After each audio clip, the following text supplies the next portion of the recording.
ಬೆಂಗಳೂರಿಗೆ ಈ ಟ್ರಾಫಿಕ್ ಜಾಮ್ನ ಸಮಸ್ಯೆ ಹೊಸದೇನಲ್ಲ. ಅದರಲ್ಲೂ ಈ ಒಂದು ಏರ್ಪೋರ್ಟ್ ರೋಡ್ನಲ್ಲಿ ಹೋಗೋದಾದ್ರೆ ಇಂಟರ್ನ್ಯಾಷನಲ್ ಏರ್ಪೋರ್ಟ್ ರೋಡಲ್ಲಿ ಅತಿ ಹೆಚ್ಚು ಟ್ರಾಫಿಕ್ ಜಾಮ್ ಉಂಟಾಗ್ತಲೇ ಇರುತ್ತೆ.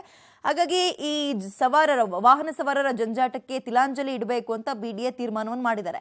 ಮೇಲ್ಸೇತುವೆ ವಿಸ್ತರಣೆಗೆ ಬಿಡಿಎ ಕೈ ಹಾಕಿದೆ. ಹೆಬ್ಬಾಳದ ಮೇಲ್ಸೇತುವೆ ಸದ್ಯ 4 ಲೈನ್ ಹೊಂದಿದ್ದು ಇನ್ನೂ 2 ಹೊಸ ಲೈನ್ ವಿಸ್ತರಣೆಗೆ ಅವರು ಪ್ಲಾನ್ ಮಾಡ್ಕೊಂಡಿದ್ದಾರೆ. ಸುಮಾರು 50 ಕೋಟಿ ವೆಚ್ಚದಲ್ಲಿ 15 ತಿಂಗಳ ಒಂದು ಕಾಲಾವಧಿಯಲ್ಲಿ ಕಾಮಗಾರಿ ಮಾಡೋಕೆ ಬಿಡಿಎ ಪ್ಲಾನ್ ಮಾಡ್ಕೊಳ್ತಾ ಇದೆ. ಟ್ರಾಫಿಕ್ ಜಾಮ್ ಅನ್ನು ತಪ್ಪಿಸೋಕೆ ಈ ಮೇಲ್ಸೇತುವೆಯನ್ನ 2016ರಲ್ಲಿ ವಿಸ್ತರಣೆಗೆ ಕೈ ಹಾಕಿದ್ರು. ಆದರೆ ಉಕ್ಕಿನ ಸೇತುವೆ ಪ್ರಸ್ತಾವನೆ ಕಾರಣಕ್ಕೆ ವಿಸ್ತರಣೆ ಯೋಜನೆ ಕೈ ಬಿಟ್ಟಿದ್ರು. ಈಗ ಮತ್ತೆ ಮುಂದುವರ್ಸಕ್ಕೆ ನೋಡ್ತಿದ್ದಾರೆ.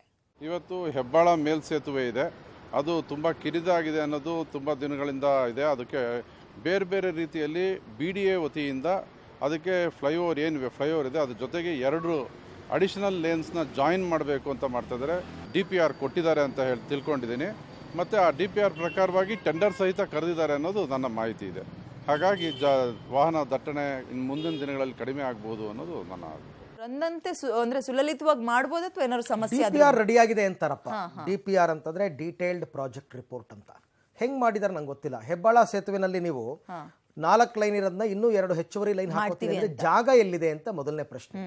ನೀವು ಹೆಬ್ಬಾಳ ಫ್ಲೈಓವರ್ ನೋಡಿದ್ರೆ ಗೊತ್ತಾಗುತ್ತೆ. ಅದು ಲೆಫ್ಟ್ ಟರ್ನ್ ಆಗ್ಬೇಕಾದ್ರೆ, ರೈಟ್ ಟರ್ನ್ ಆಗ್ಬೇಕಾದ್ರೆ, ಸ್ಟ್ರೈಟ್ ಆಗಿ ಹೋಗ್ಬೇಕಾದ್ರೆ ಅಕ್ಕಪಕ್ಕ ಜಾಗನೇ ಇಲ್ಲ. ಬಟ್ ಇವರು ಡೀಟೇಲ್ ಪ್ರಾಜೆಕ್ಟ್ ರಿಪೋರ್ಟ್ ಹೆಂಗ್ ಮಾಡ್ಕೊಂಡ್ರು ಅಂತ ನನಗೆ ಗೊತ್ತಿಲ್ಲ. ಆಯ್ತು, ಒಂದು ವೇಳೆ ನಮಗಿಂತ ಬುದ್ಧಿವಂತ ಇಂಜಿನಿಯರ್ಗಳು ಇರ್ತಾರಲ್ಲ ಪಾಪ ಮಾಡಿ.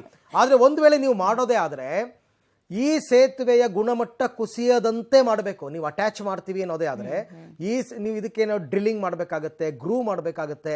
ಅಂಥ ಸಂದರ್ಭದಲ್ಲಿ ಈ ಸೇತುವೆಯ ಗುಣಮಟ್ಟ ಹಾಳಾಗಬಾರ್ದು. ಹೆಂಗೋ ಅದೊಂದು ಸಂಜೀವಿನಿ ರೂಪದಲ್ಲಿದೆ ಆ ಭಾಗಕ್ಕೆ ಓಡಾಡೋದಕ್ಕೆ, ಆ ಫ್ಲೈಓವರ್. ಅದಿಲ್ಲ ಅಂದ್ರೆ ಏನಾಗ್ತಾ ಇತ್ತೋ ಬೆಂಗಳೂರಿನಲ್ಲಿ ಹಂಗಾಗ್ಬಿಟ್ರೆ ಕಷ್ಟ. ಹಾಗಾಗಿ ಮಾಡಿ, ಆದಷ್ಟು ಬೇಗ ಮಾಡಿ. ಆಮೇಲೆ ಅದು ಕಾಮಗಾರಿ ನಡೆಯೋ ತನಕ ನೀವು ರೋಡ್ ಬ್ಲಾಕ್ ಮಾಡಿಬಿಟ್ರೆ ಕಷ್ಟ. ಅದು ಮಾಡಕ್ ಹೋಗ್ಬೇಡಿ. ಹೆಂಗ್ ಮಾಡ್ತೀರಾ ಮಾಡಿ, ಬೆಂಗಳೂರು ಬೆಳಿಲಿ. ಇನ್ನು ಕರ್ನಾಟಕ ರಾಜ್ಯ ರಸ್ತೆ ಸಾರಿಗೆ ನಿಗಮ KSRTC ಸೇರಿದಂತೆ ಇನ್ನಿತರ 2 ನಿಗಮಗಳ ಬಸ್ನಲ್ಲಿ ಪ್ರಯಾಣಿಕರು ಇನ್ನು ಮುಂದೆ 30 kg ತೂಕದ ಉಚಿತ ಲಗೇಜನ್ನು ಕೊಂಡೊಯ್ಯೋದಕ್ಕೆ ಅವಕಾಶ ಕಲ್ಪಿಸಿದ್ದಾರೆ. ಒಂದು ವೇಳೆ 30 kg ಹೊರತುಪಡಿಸಿ ಅದಕ್ಕಿಂತ ಹೆಚ್ಚಿನ ತೂಕದ ಲಗೇಜ್ಗಳಿದ್ದರೆ ಪ್ರಯಾಣದ ದೂರದ ಆಧಾರದ ಮೇಲೆ ಟಿಕೆಟ್ ದರವನ್ನು ವಿಧಿಸಲಾಗುತ್ತೆ. ಇದರೊಂದಿಗೆ ಪ್ರಯಾಣಿಕರ ಜೊತೆಗಿನ ವಯಸ್ಕ ಶ್ವಾನಗಳಿಗೆ ಪೂರ್ಣ ಪ್ರಮಾಣದ ಟಿಕೆಟ್ ದರ ನಿಗದಿಪಡಿಸಲಾಗಿದೆ. ಶ್ವಾನ ಮರಿಗಳಿಗೆ ಅರ್ಧ ಟಿಕೆಟ್ ದರ ಪಡೆಯೋದಕ್ಕೆ ಸೂಚಿಸಲಾಗಿದೆ. ಈ ಹಿಂದೆ KSRTC ಬಸ್ಗಳಲ್ಲಿ ಅಗತ್ಯ ಸಾಮಗ್ರಿ ಹೊರತುಪಡಿಸಿ ಎಲ್ಲ ಲಗೇಜ್ಗಳಿಗೂ ದರ ವಿಧಿಸಲಾಗ್ತಾ ಇತ್ತು. ಸದ್ಯ ಲಗೇಜ್ ಸಾಗಣೆ ನಿಯಮ ಈಗ ಪರಿಷ್ಕರಣೆ ಮಾಡಿಕೊಂಡಿದೆ.